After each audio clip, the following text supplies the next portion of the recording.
Hello बच्चों, Vasudev education में एक बार फिर से आपका स्वागत है, जहां मैं हूं आपका अपना प्रेम और हाजिर हूं आपके सामने एक और इंपॉर्टेंट वीडियो लेक्चर लेकर।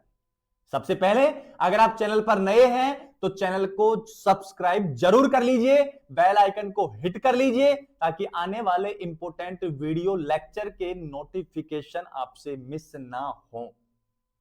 वीडियो की शुरुआत करने से पहले मैं एक सोशल मैसेज और देना चाहूंगा सभी बच्चों को कि बच्चों, डेंगू मलेरिया वायरल का प्रकोप फैलने जा रहा है, तो आप सबसे पहले अपने आप को स्वस्थ रखिए और इन मच्छरों के प्रकोप से बचिए, क्योंकि पहला सुख निरोगी काया है।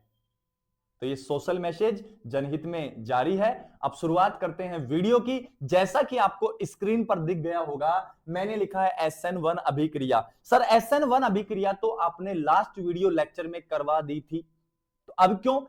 बेटा वो जनरल रिएक्शन थी, मैकेनिज्म थी और उसके कुछ गोल्डन पॉइंट्स थे। आज केवल इस वीडियो में मैं बात करूंगा त्रिविम रसायन प्रमाण, स्टीरियोकेमिकल एविडेंस की बात करूंगा।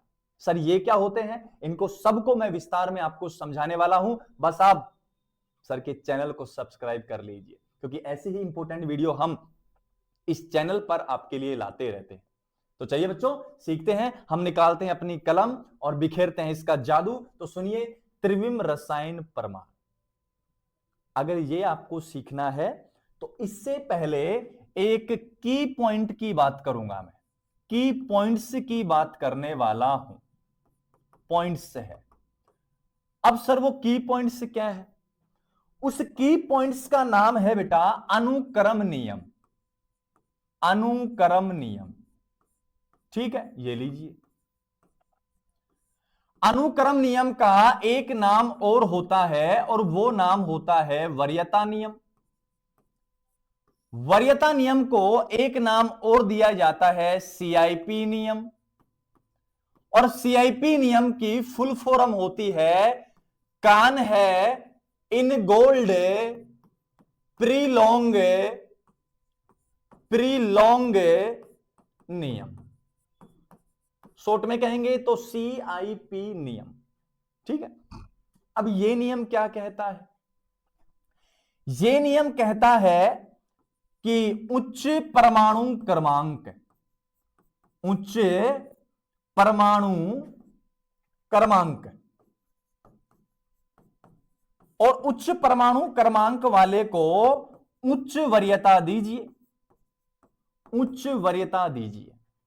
अब वरीयता का मतलब होता है नंबर 1, मतलब छांटने हैं और पीरियोडिटी लिस्ट छांटनी है, तो सबसे पहले 1, फिर 2, फिर 3, फिर 4, कुछ इस प्रकार से आपको डेजिग्नेशन करना है, ठीक है। देखिए, फिर मैं कहूंगा fluorine, chlorine, bromine, iodine. Fluorine का परमाणु क्रमांक अगर देखा जाए तो 9, क्लोरीन का 17, यहां 35 और यहां 53, ये लीजिए। अब सबसे ज्यादा परमाणु क्रमांक आयोडीन का है, तो यहां आयोडीन को मिलेगा नंबर 1, सबसे उच्च वरीयता। उसके बाद मिलेगा Br को सेकंड नंबर, उसके बाद मिलेगा Cl को थर्ड नंबर और उसके बाद मिलेगा फ्लोरीन को फोर्थ नंबर, ठीक है। दूसरा नियम क्या कहता है इसका? पहला परमाणु क्रमांक या पहला परमाणु समान, तो जाहिर सी बात है पहला परमाणु समान आएगा तो उसका परमाणु क्रमांक भी समान आएगा। तो फिर सर वरीयता कैसे दें? तो दूसरे परमाणु के आधार पर, दूसरे परमाणु के आधार पर वरीयता दें, वरीयता देते हैं। सर दूसरा समान हो तो तीसरे के आधार पर, सर तीसरा समान हो चौथे के आधार पर, चौथा समान हो पांचवें के आधार पर, कहीं ना कहीं तो वो डिफरेंस रखेगा।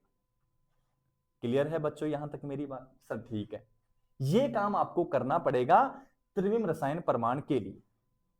अब आगे सुनिए, सर ये त्रिविम रसायन प्रमाण क्या है? तो मैं इसको इसी पेज पे समझा दूं। तो त्रिविम समावयवता की बात चल रही है बेटा, ये त्रिविम समावयवता को दर्शा रहा है। और त्रिविम समावयवता में भी हम बात करेंगे प्रकाशिक समावयवता की। और प्रकाशिक समावयवता में मैं कहूंगा आपको कि वे यौगिक प्रकाशिक समावयवता दर्शाते हैं जिनमें किरैल कार्बन उपस्थित होता है। जिनमें किरैल होगा वो प्रकाशिक सक्रिय होंगे, वो पीपीएल को, प्लेन पोलर लाइट को किसी ना किसी दिशा में घुमाने वाले होते हैं। या तो क्लॉकवाइज घुमाएंगे, क्लॉकवाइज घुमाएंगे तो आर आएगा, एंटी क्लॉकवाइज घुमाएंगे तो एस आएगा। ठीक है, यहां तक की बात। मैं लिखता हूं, अगर क्लॉकवाइज घुमाएंगे तो आर या डी आएगा, अगर एंटी क्लॉकवाइज घुमाएंगे तो एस या एल आएगा। एक तो ये ध्यान रखना है आपको। नेक्स्ट क्या है, मैंने कहा है प्रकाशिक समावयवता, साइड में लिख लेंगे इनको। प्रकाशिक समावयवता वो दर्शाएंगे जो प्रकाशिक सक्रिय होंगे। प्रकाशिक सक्रिय वो होंगे जिनमें किरैल कार्बन होगा, किरैल कार्बन होगा। ये सब बातें आपको सोचनी पड़ेंगी, बट साइड में लिख लेना इनको। अब मेन रिएक्शन पे फोकस करते हैं। चलिए अब बात करते हैं इसके एग्जाम्पल की, और एग्जाम्पल से मैं आपको डिटेल वाइज समझा दूंगा। अगर आपको इसके नोट्स चाहिए तो आप टेलीग्राम चैनल से जुड़ सकते हैं, जिसका लिंक डिस्क्रिप्शन में दिया गया है, या आप व्हाट्सएप पर मैसेज कर सकते हैं, वहां भी हम आपको प्रोवाइड करवा देंगे। प्रत्येक यूनिट का हमने चार्ज रखा है, यूनिट बोला है मैंने, 15 रुपीज। बहुत ज्यादा लग रहे हैं सर, हम कहां से अरेंज करेंगे सर, चोरी ही करनी पड़ेगी सर, बैंक ही लूटना पड़ेगा सर। अरे बेटा 15 रुपए बोले, 15,000 करोड़ नहीं बोले हैं मैंने, ठीक है, नालायक महंगा कह रहा है इसको। देखो इधर ये कार्बन है बेटा, इधर रखा है CH3, इधर रखा है C2H5, यहां रखा है बेटा मैंने वेज, और वेज का मतलब होता है देखने वाले की ओर, टुवर्ड्स द व्यूअर। और यहां होता है बेटा डैश, और डैश मतलब देखने वाले से दूर, फार अवे द व्यूअर। और ये दोनों लाइन है, ये दर्शाती प्रिंसिपल चैन, मुख्य श्रृंखला। जैसे आईपीएससी में कहते हो ना आप कि लंबी कार्बन श्रृंखला या मुख्य श्रृंखला का चयन करते हैं, वही चैन है ये। यहां वेज पे मैंने रख दिया है Br। अब क्या करना है वो सुनो। अब हमको अनुक्रम नियम की सहायता से वरीयता डिसाइड करनी है। तो यहां Br का परमाणु क्रमांक सबसे ज्यादा है तो 1 नंबर। अब दिक्कत होगी CH3 और C2H5 में, तो बेटा CH3 को लिख ले पहले, CHHH, और C2H5 को शायद लिखेगा CHHCHHH, क्योंकि C2H5 लिखा जाता है 2CH3, ये लिखा जाता है CH2CH3। तो इस हिसाब से देख ले, मैंने सही लिखा है। और मैंने कहा है पहला परमाणु समान तो दूसरे के आधार पर, दूसरा समान तीसरे के आधार पर, तीसरा समान चौथे के आधार पर।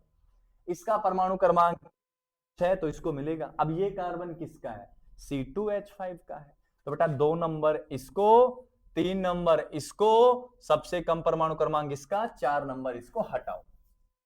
ठीक है, यहां तक बहुत अच्छी बात है सर, सर समझ में आ रहा है सर। अब बेटा एक बार घूम के चेक कर, घूम के या तो एक की ओर जाना होता है तो क्लॉकवाइज गया कि एंटी क्लॉकवाइज, देख अच्छे से, क्लॉकवाइज घुमा है, क्लॉकवाइज घुमा है तो क्या आ गया आर, या क्या आया डी आया, रेक्टस या डेक्स्ट्रो रोटेटरी, मतलब पीपीएल को ये क्लॉकवाइज घुमा रहा है। अब इस कार्बन के साथ सभी समूह भिन्न थे, तो ये कार्बन कौन सा है, किरैल, और किरैल है तो मैं इसको लिखूंगा कि ये कैसा है, प्रकाशिक सक्रिय यौगिक है, ऑप्टिकली एक्टिव है। ठीक है सर, मान लिए सर आपकी बात को, आगे चलो सर। ठीक है, अब बात कौन सी रिएक्शन की कर रहे हैं, SN1 रिएक्शन की।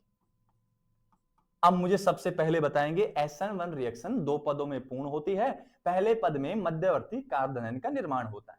तो यहां Br गया, न्यूक्लियोफाइल बाहर गया Br माइनस की फॉर्म में, और जैसे ये बाहर गया ना तो क्या क्या बनेगा देख के बताना बेटा एक बार, CH3, यहां कार्बन, और यहां C2H5, और यहां कुछ नहीं, यहां डैश है, डैश पे H है, और यहां इसके पास एक पी कक्षक में चार्ज कैसा आ गया, पॉजिटिव।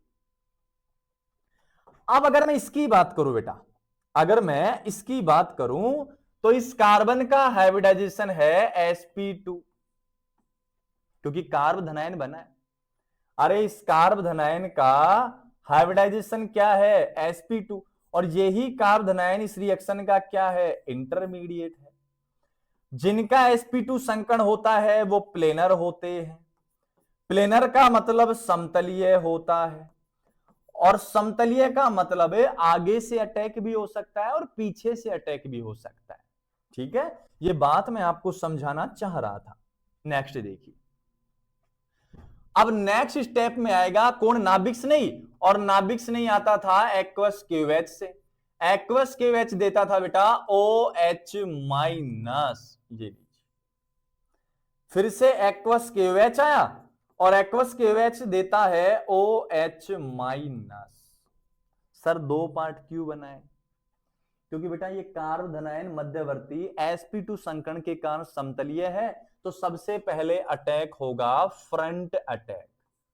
फ्रंट अटैक हुआ है, ये ले फ्रंट अटैक।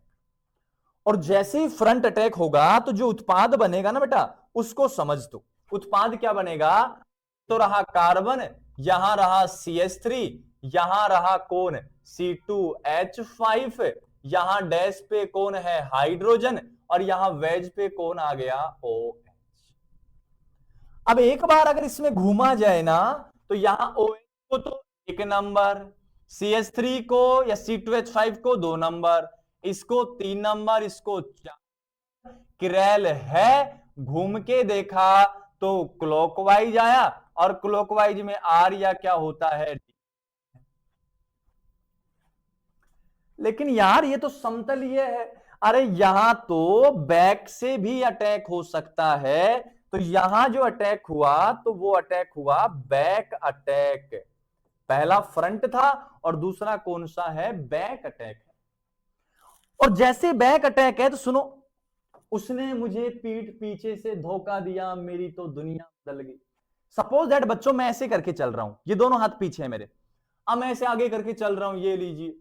अब जैसे ही किसी ने मुझे तेज धक्का मारा, तो धक्का लगते ही मुझे झटका लगा, मैंने पीछे मुड़ के देखा, मेरे हाथ आ गए। अक्सर ऐसा होता है, धक्का ऐसे थे, धक्का लगा तो मैं ऐसे हो गया। और जब ऐसे हो गया ना बेटा, तो ये सुनो, जब पीछे से धक्का लग रहा है तो वेज सॉरी डैश आगे, और ये C2H5 भी आगे खिसक जाएगा। तो बनेगा क्या, सुन, बनेगा क्या, CH3 यहां, और यहां आएगा कौन, वेज। वेज पे OH पीछे से जा रहा है, यहां आएगा C2H5, और यहां डैश पे चला गया H। ये कहानी बनी है।